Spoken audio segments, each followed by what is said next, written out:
Hi guys, Wayne's Butler here. This is just going to be a quick video on an update on this base that I'm making. Plus I'm going to give you a little quick shot of the Jarrell here before we leave.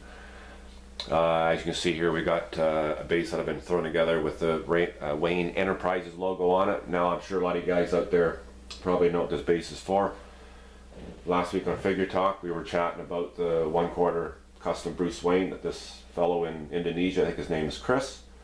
Thank you, Chad and Rhino, for sending me his email information. Anyways, I emailed him and actually responded to me quite quickly, which I was very surprised about. We discussed this figure. There's a bit of a language barrier, actually probably worse than some of the guys that I have dealt with. It was a real word puzzle in trying to figure out what he was actually trying to say, but we were able to get the deal done at $130 for the suit and body. It does not come with a head, which is fine. I think the Hot Toys head is the superior sculpt at this point anyways. The body is not articulated. It's a resin body. Apparently I'm being told that the arms can be posed. So, you know, for 130 bucks it's not too bad. My main concern is I wanted a 1/4 scale custom Bruce Wayne in a suit that was reasonably tailored, and I wouldn't, at this price, I wouldn't hold it up to Cato standards, but he did send me a picture and I was, you know, extremely happy for what I'm paying for it. But it is coming out of Indonesia, so I don't know how long it's going to take, even though I did pay for EMS shipping. I've never dealt with this country before. Something tells me it's going to take a little bit, so, you know, when I get it, I'll do an unboxing review and we'll, you know, find out, you know, what kind of work this guy does. But as far as some of the pics that I've seen, you know, he's really good. You guys have probably seen some of the aerial pics on Facebook that he done, and I think Rhino's actually getting that figure. So it'd be kind of cool to see that. Anyway, so we get through the base here together. I don't typically build the base before I get the figure, but no harm, no foul. Basically started out with the bottom half with this door molding, cut 4 equal lengths, mitered at each end, made a box basically, pretty simple. And then trace that over top of a piece of plexiglass so I could get the plexiglass to fit inside the top here reasonably good. Very expensive, 60 bucks for actually a piece about the size of that backdrop. That's why acrylic showcases are a lot of money, and why I kind of, whenever I can, stick with these ones. Plus these ones arrive usually pretty good. The plexiglass cases sometimes come broken. Anyways, we got the plexiglass done, and then I had a buddy that does sign work. I was able to go on Google Images like I normally do with my backdrops. Got the Wayne Enterprise logo, sized it in my photo gallery, emailed it to this buddy of mine where he did some painting masks for me. Basically all he did was make a Wayne Enterprises sticker for it. That's basically all it is.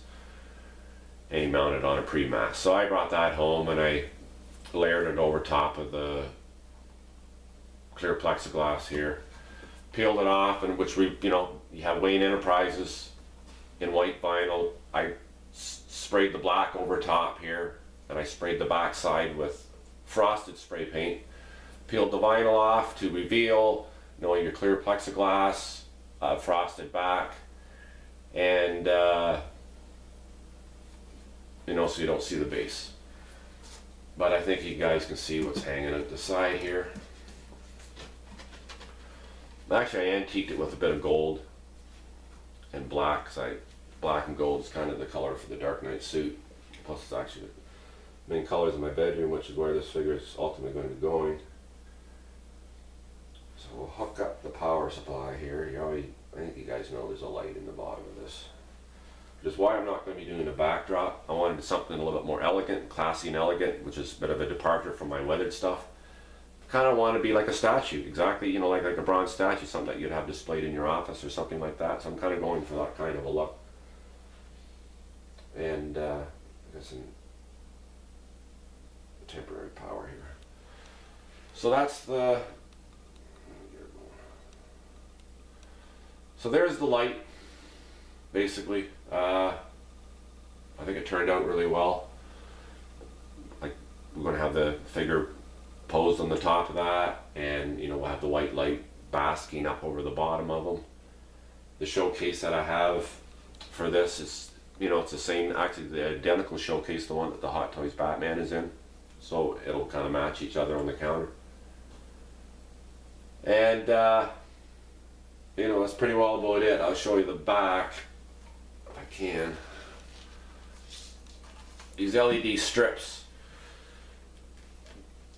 pretty readily available nowadays. They're pretty popular. You get them at any, you know, automotive customizing place. I got mine at Canadian Tire here, up here in Canada. In the States would be Pet Boys or something like that. But anyways, you know, they come in a little kit, two 12-inch strips. It comes with an intermittent power supply and a switch, but I cut all that off because I'm going to be attaching this to a wall wart to run the 12 volts to it. And basically just attached on the inside of the box, painted the box the inside white so you get kind of an even glow. And you know, hooked it up, the power supply, and it quite surprised. I was actually going to do progress pics on this, but as is the case for a lot of my dioramas, I don't never know whether I'm going to finish them because I actually start more than I ever finish. But anyways, that's the Lite for that. Looking forward to getting it done. As far as the case goes, it's one of these, like I said, just a little bit taller. Won't be any backdrop. So basically what you see here, other than the figure standing on top of this, is pretty well going to be the end of that. I'll try and give you some close-ups here so you can give you a little better detail on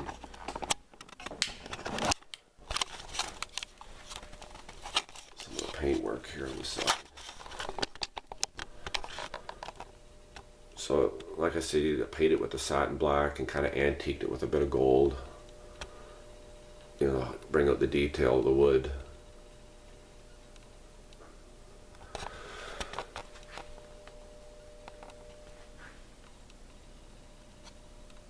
And you know, there's the frosted top on it.